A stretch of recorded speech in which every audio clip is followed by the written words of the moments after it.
భారతదేశం ఇటీవల ఒక చారిత్రాత్మక విజయాన్ని సాధించింది. ఉత్తరాన శ్రీనగర్ మరియు దక్షిణాన రామేశ్వరం వంటి రెండు ప్రసిద్ధ ప్రాంతాలను మొదటిసారిగా రైలు ద్వారా కనెక్ట్ చేసింది. ఈ అద్భుతమైన సాధనకు కారణం రెండు అసాధారణ వంతెనలు. ఉత్తరాన జమ్మూ కాశ్మీర్లోని చెనాబ్ వంతెన, దక్షిణాన తమిళనాడులోని పంబన్ వంతెన. ఈ విజయాలు కేవలం స్థలాలను కలపడం గురించి మాత్రమే కాదు, ఇవి సవాళ్లతో కూడిన భూభాగాలను జయించిన భారతీయ ఇంజనీరింగ్ యొక్క గొప్పతనాన్ని చాటుతాయి. చెనాబ్ వంతెన హిమాలయాల్లో ఒక అద్భుతం. హిమాలయ ప్రాంతంలో చెనాబ్ నదిపై లోతైన లోయను దాటుతూ ఈ వంతెన నిర్మించబడింది. ఇది తీవ్రమైన గాలులను, భూకంపాలను తట్టుకునేలా రూపొందించబడిన ఒక ఇంజనీరింగ్ గొప్పతనం. బలమైన గాలులు వీచిన ఈ వంతెన కదలకుండా ఉంటుంది. అది దాని స్థిరత్వం యొక్క గొప్పదనం. పంబన్ వంతెన సముద్రంపై ఒక వినూత్న ఆవిష్కరణ. దక్షిణ పాక్ జలసంధిలో మెయిన్లాండ్ నుంచి రామేశ్వరం ద్వీపాన్ని కలిపే ఈ వంతెన దక్షిణ పాక్ జలసంధిలో మెయిన్లాండ్ నుంచి రామేశ్వరాన్ని ఈ వంతెన కలుపుతుంది. దీని ప్రత్యేకత ఏంటంటే దీనికి ఒక నిలువెత్తు విధానం ఉంది. ఓడలు వెళ్ళినప్పుడు ఒక బటన్ నొక్కితే ఆ వంతెన పైకి తెరుచుకుంటుంది. సముద్ర రవాణాకు అంతరాయం కలగకుండా దీన్ని ఏర్పాటు చేశారు. సాధారణంగా వాహనాలు రైళ్ల కోసం వేచి ఉంటాయి, కానీ ఇక్కడ మాత్రం రైళ్లు ఓడల కోసం వేచి ఉంటాయి. ఈ రెండు వంతెనలు భారతీయ ఇంజనీర్ల సృజనాత్మకత మరియు పట్టుదలకు నిదర్శనాలు. వీటి ద్వారా కనెక్టివిటీ మెరుగై పర్యాటకం, వాణిజ్యం, సాంస్కృతిక మార్పిడి పెరుగుతోంది. మరి ఈ వంతెన ఎక్కడుంది, ఎందుకింత ప్రత్యేకమో చూద్దాం. పంబన్ వంతెన రామేశ్వరం ద్వీపాన్ని భారత మెయిన్లాండ్తో కలుపుతుంది. ఈ వంతెన ప్రత్యేకత ఏంటి అంటే ఇది రైళ్లను సముద్రం మీదుగా రామేశ్వరం వరకు సురక్షితంగా తీసుకువెళ్తుంది. దీని వర్టికల్ లిఫ్ట్ డిజైన్ దీన్ని మరింత ప్రత్యేకంగా నిలిపింది. మరి ఇది ఎలా పనిచేస్తుంది? ఈ వంతెనలో ఒక ఆధునిక లిఫ్ట్ సిస్టమ్ ఉంది. ఓడలు సముద్రంలో వెళ్లాల్సి వచ్చినప్పుడు ఒక్క బటన్ నొక్కితే చాలు, ఆ వంతెన మధ్య భాగం నిలువుగా పైకి లేస్తుంది. ఓడలు ఆ వంతెన మధ్యలోంచి ఇటు నుంచి అటు ప్రయాణిస్తాయి. రైలు రావాల్సినప్పుడు వంతెన మళ్లీ కిందకొచ్చి రైలు మార్గాన్ని సుస్థిరం చేస్తుంది. మరి దీనికి పాత వంతెనకి తేడా ఏంటి? ఈ వంతెనకు ముందు బ్రిటిష్ వాళ్ళు నిర్మించిన ఒక పాత వంతెన ఉండేది. ఆ వంతెన చాలా పాతది, మరియు అంతేకాకుండా దాన్ని మాన్యువల్గా తెరవాల్సి వచ్చేది. 16 మంది కార్మికులు కష్టపడి పనిచేసి చివర్లో వంతెనను తెరిచేవారు. అప్పుడు ఓడలు దాటేవి. ఈ ప్రక్రియ చాలా సమయం తీసుకునేది కాబట్టి దీన్ని మార్చేశారు. ఇప్పుడు అసలు ఈ వంతెన ఎందుకు అంత ముఖ్యమో చూద్దాం. పంబన్ వంతెన రామేశ్వరానికి రైలు కనెక్టివిటీని మెరుగుపరిచింది. ఇది రైళ్లను మాత్రమే కాదు, సముద్రంలో ఓడల రాకపోకలకు కూడా అనుకూలంగా ఉంటుంది. ఈ వంతెనల వల్ల పర్యాటకులు, వ్యాపారులు మరియు స్థానికులు ఎంతో ప్రయోజనం పొందారు. ఈ వంతెన భారతీయ ఇంజనీర్ల సామర్థ్యానికి ఒక గొప్ప ఉదాహరణ. ఆధునిక సాంకేతికతతో నిర్మించబడిన ఈ వంతెన భారతదేశ ప్రగతిని చాటుతుంది. ఇటీవల ఈ వంతెనపై రైలు సేవలు విజయవంతంగా పరీక్షించబడ్డాయి. అంతేకాకుండా ఇది ప్రజలకు ఒక కొత్త అనుభూతిని తీసుకొచ్చింది. కొత్త పంబన్ వంతెన ఒక ఆధునిక ఇంజనీరింగ్ విజయం. దీనిలో ఉన్న వర్టికల్ లిఫ్ట్ సిస్టమ్ పూర్తిగా ఆటోమేటిక్. అంటే ఒక బటన్ నొక్కితే చాలు, వంతెన తనంతట తాను తెరుచుకుంటుంది. కింద నుంచి ఓడలు దాటుతాయి. పాత వంతెనను తెరవడానికి కార్మికులు అవసరం ఉండేది, కానీ దీనికి అవసరం లేదు. కేవలం ఒకే ఒక్క బటన్ చాలు. కానీ కొత్త వంతెన మన్నిక గురించి పెద్ద చర్చ జరుగుతోంది. బ్రిటిష్ వాళ్ళు నిర్మించిన పాత వంతెన 100 నుంచి 150 సంవత్సరాల వరకు నిలబడింది. కానీ ఈ కొత్త వంతెన గురించి వచ్చిన కొన్ని రిపోర్ట్లు ఏమంటున్నాయంటే ఇది 50 సంవత్సరాలు కూడా నిలబడదు, బహుశా 38 సంవత్సరాలు మాత్రమే ఉండొచ్చు. ఈ తేడా ఎందుకు వచ్చింది? బ్రిటిష్ వాళ్ళు నిర్మించిన పాత వంతెన ఎందుకు ఎక్కువ కాలం నిలబడింది? అసలు కథ ఇక్కడే ఉంది. కొత్త వంతెన సముద్రం మీద నిర్మించబడింది. సముద్రపు ఉప్పు నీరు, తేమతో కూడిన వాతావరణం వంతెనను పాడు చేస్తాయి. వంతెనను కొరోషన్కు గురి చేస్తాయి. కొరోషన్ అంటే ఏంటి? సరళంగా చెప్పాలంటే దీన్ని మనం తుప్పు అంటాం. ఈ తుప్పు వల్ల లోహం క్రమంగా బలహీనపడుతుంది. మీకు తెలుసు కదా, దాని జీవితకాలం తగ్గిపోతుంది. అందుకే కొత్త వంతెన ఎక్కువ కాలం నిలబడకపోవచ్చని అంచనా. మరి బ్రిటిష్ వాళ్ళు నిర్మించిన పాత వంతెన 100 నుంచి 150 సంవత్సరాలు ఎలా నిలబడింది? దీనికి కారణం వారు ఉపయోగించిన పదార్థాలు లేదా నిర్మాణ పద్ధతులు లేదా అప్పట్లో ఉండే ఇనుము యొక్క క్వాలిటీ. అంతేకాకుండా పాత వంతెనను సంవత్సరాలుగా జాగ్రత్తగా నెమ్మదిగా నిర్మించారు, చాలా క్వాలిటీతో. ఈ సవాళ్లున్నప్పటికీ కొత్త పంబన్ వంతెనపై రైళ్లు మరియు ఓడల కోసం మెరుగైన కనెక్టివిటీని, భద్రతను అందిస్తోంది. ఈ వంతెనను మరింత కాలం నిలబెట్టేందుకు బ్రిటిష్ వాళ్ళు నిర్మించిన పాత పంబన్ వంతెన ఒక అద్భుతమైన మార్గంగా ఏర్పడింది. వాళ్ళు ఈ వంతెనపై ఒక పూత పూశారు. దానివల్ల ఆ పాత వంతెన ఎక్కువ రోజులు నిలబడడం జరిగింది. కానీ కొత్త వంతెనలో అలాంటి పూత ఎందుకు ఉపయోగించలేదు? ఎందుకంటే ఆ పూత చాలా ఖరీదైంది కాబట్టి. ఇప్పుడు అంతర్జాతీయ ప్రమాణాల ప్రకారం ఇనుమును వాడారు. కొత్త వంతెన ఇనుముతో నిర్మించబడింది, అంతర్జాతీయ విలువలను పాటిస్తూ. అయితే ఇనుము సముద్ర వాతావరణంలో తుప్పు పట్టే అవకాశం ఉంది. ఇది దాని ఆయుష్ను, అంటే దాని కాల పరిమితిని ప్రభావితం చేస్తుంది. ఈ వంతెన తమిళనాడులోని పంబన్ను రామేశ్వరంతో కలుపుతుంది. అంతేకాకుండా రామేశ్వరం నుంచి రామసేతు వరకు వెళ్లే మార్గాన్ని సులభతరం చేస్తుంది. రామసేతు పురాణ ప్రాముఖ్యతను కలిగి ఉంది కాబట్టి ఈ వంతెన సాంస్కృతికంగా చాలా చాలా గొప్పది మన భారతదేశానికి.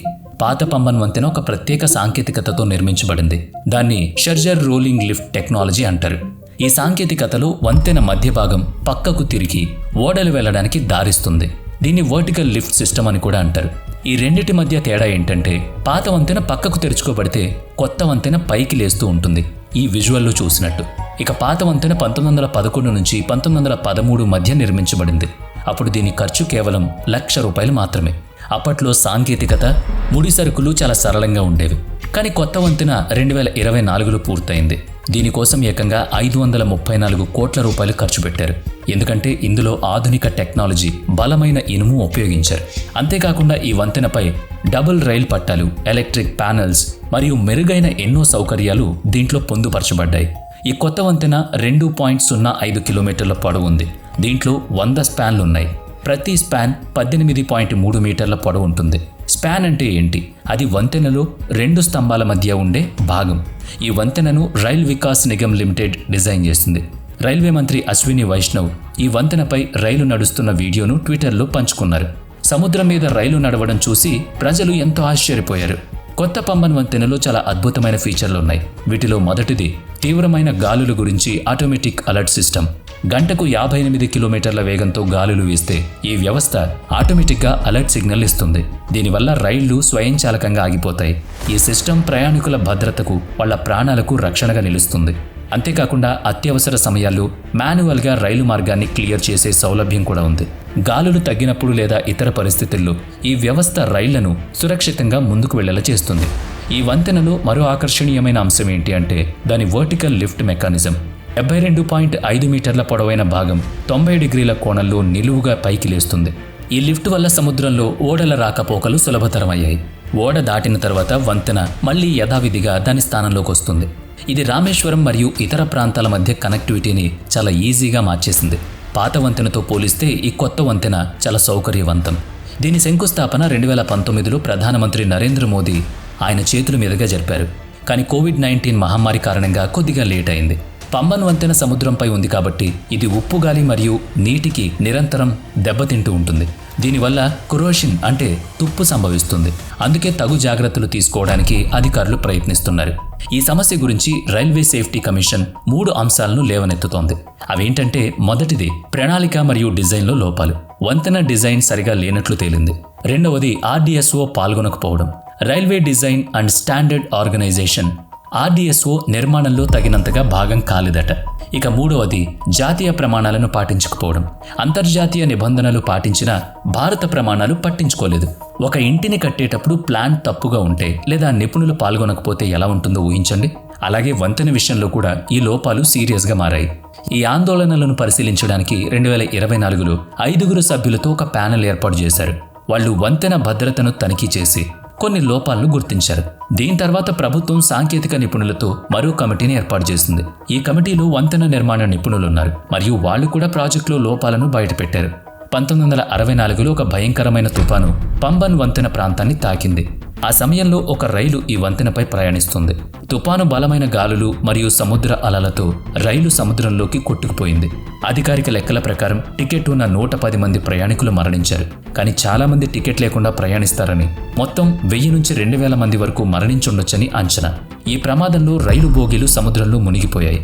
ఈ ఘటన తర్వాత వంతెనను 68 రోజుల్లో సరిచేశారు. కానీ ఈ విషాదం ఎన్నో కుటుంబాలను శాశ్వతంగా మార్చేసింది, బాధలు కూరుకుపోయేలా చేసింది. ఈ రైలు ధనుష్కోటి రైల్వే స్టేషన్ నుంచి వచ్చింది. ఒకప్పుడు జనసంద్రంగా ఉండే ఈ స్టేషన్ తుఫాను తర్వాత పూర్తిగా శిథిలమైంది. ధనుష్కోటి నుంచి పంబన్ వరకు రైలు సేవలు ఆగిపోయాయి. ఈ ప్రాంతం ఒక ఖాళీ నగరంగా మారింది. ఈరోజు ధనుష్కోటి స్టేషన్ శిథిలాలు ప్రకృతి శక్తి యొక్క తీవ్రతను మరియు విపత్తును మనకు కళ్లకు కట్టినట్టు చూపిస్తాయి. ఈ ప్రమాదం తర్వాత పంబన్ వంతెన భద్రతపై అనేక సందేహాలు తలెత్తాయి. సముద్రం మధ్యలో ఉన్న ఈ వంతెన నిర్మాణంలో ఎన్నో సవాళ్లున్నాయి. ఈ సమస్యను పరిశీలించడానికి ఒక ప్యానెల్ ఏర్పాటు చేయబడింది. ఈ ప్యానెల్ వంతెన భద్రతా లోపాలను గుర్తించి భవిష్యత్తులో ఇలాంటి ప్రమాదాలు జరగకుండా చర్యలు సూచిస్తుంది. ఈ ప్రయత్నాలు మన మౌలిక సదుపాయాలను సురక్షితంగా ఉంచడానికి చాలా ముఖ్యం. ఈ వంతెన సముద్రాన్ని దాటి రామేశ్వరానికి కనెక్టివిటీ అందిస్తుంది. రామేశ్వరం అనేది తీర్థయాత్రలకు పవిత్రమైన ప్రదేశం. ఈ రైలు ద్వారా యాత్రికులు సులభంగా రామేశ్వరం చేరుకుని ఆలయ దర్శనం చేసుకోవచ్చు. పంబన్ వంతెన వల్ల వారి యాత్ర మరింత సౌకర్యవంతంగా మారింది. ఈ వంతెన ఇలాగే పనిచేస్తే భవిష్యత్తులో రామసేతుకు మరింత మెరుగైన కనెక్టివిటీ అందిస్తారు. ప్రభుత్వం కూడా దీనిపై మరిన్ని మంచి ప్రయత్నాలు చేస్తుందని ప్రజలందరూ కూడా నమ్ముతున్నారు. మరి ఈ అంశంపై ప్రజల్లో చర్చలు కూడా ఎక్కువగానే జరుగుతున్నాయి కాబట్టి మీ అభిప్రాయం కూడా మాతో పంచుకోవచ్చు.